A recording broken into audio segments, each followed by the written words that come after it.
we've got a bunch of things happening at once. We have states dropping degree requirements for their state jobs. The current count is up to 16 states that have dropped degree requirements for their state jobs.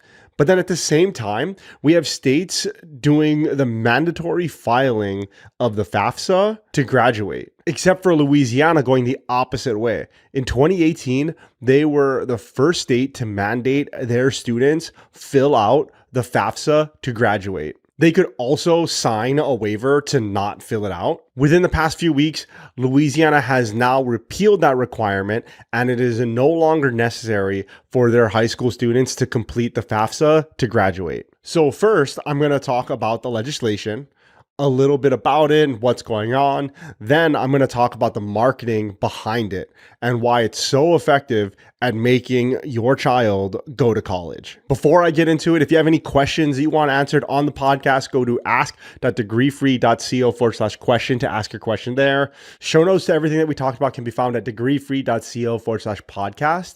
There are a bunch of reasons why it was repealed, or so it was stated. Privacy concerns being one of them, because you have to give your information, or rather, if you're the child, your parent has to give their financial information so that your child can apply. They see the financial situation that you guys are in, and then they make a determination of how much grant money you can get from the Pell Grant. There are other ways that the FAFSA can help, but mainly we're worried about the Pell Grant. And the Pell Grant, you don't have to repay that money. Repealing that requirement removes the burden from the student to track down their parents and try to get this information from them. One of the things that I remember being a child of divorce was having to get both of my parents to fill out the FAFSA so that I could see if we were qualified for the Pell Grant, or I guess I was qualified for the Pell Grant. It was actually really difficult at the time. I wonder if that was just because my parents are difficult, but I don't think so, because both of them wanted me to go to college.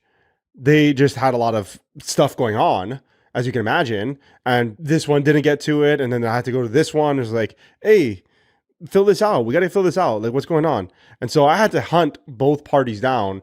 Granted, I was a child of divorce and not everyone's divorced, but it does remove that burden from the child either way. It doesn't put the burden on the child anymore to get this filled out from their parents in order to graduate. And then even just to sign the waiver as well. I wanted to talk a little bit about these legislators when they first put it into practice and what they were thinking about, and kind of missing the forest for the trees, or at least I think. These legislators, when they put this into effect, they wanted to help people get into college. They were concerned about what people were going to do after high school, well, as long as it was college. But really, what should you be worried about the most when you're in high school? And I think it's graduating high school. And Louisiana, by some estimates, has the 4th lowest graduation rates in the country. Then if you want to get into real numbers, estimates by the NCES, the National Center for Education Statistics, says they graduate 80% of high schoolers. US average is 86%. Instead of putting in blocks and make it harder for them to graduate, the decision to have this type of legislation is all with the base assumption that college is good and everyone should go. That's why they do it. They're just saying, blanket statement, college is good and everyone should go, and we are going to put our money where our mouth is, and we're going to make you fill out this application for possibly getting federal aid and federal money to then go to college. They just assume everyone should go to college. Why wouldn't you go to college? They don't know anything about your situation, about your finances, about your dreams, about your child's dreams, whether or not their career that they want to do requires a college degree, whether or not the life that they want to live is one with a college degree or with a job that requires a college degree, which if you're listening to this podcast, you know that very few jobs out there actually require a college degree.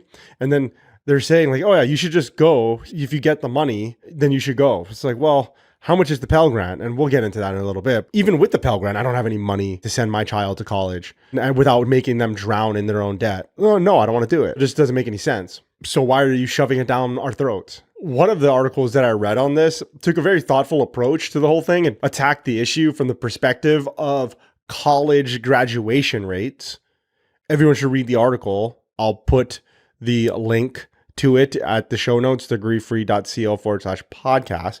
But to make a long story short, the Louisiana colleges have really bad graduation rates. We are of the mindset, as is this writer, and as of most people, that you go to college for the piece of paper at the end. If we think about the degree as the marathon finisher shirt, and you think about getting the degree and this time in college as actually running the marathon, nobody cares if you ran the marathon if you didn't get the finisher shirt. Nobody cares if you ran the marathon and you didn't get a degree. If you run 26.0 miles, that's great, but you didn't get the finisher shirt. If you go to 3.5 years and you have one semester left, you're not going to put 3.5 years on your resume and nobody's going to care. I mean, nobody cares if you have a college degree on your resume anyway, but you know what I mean? Like, you're not going to put that 3.5 years on there.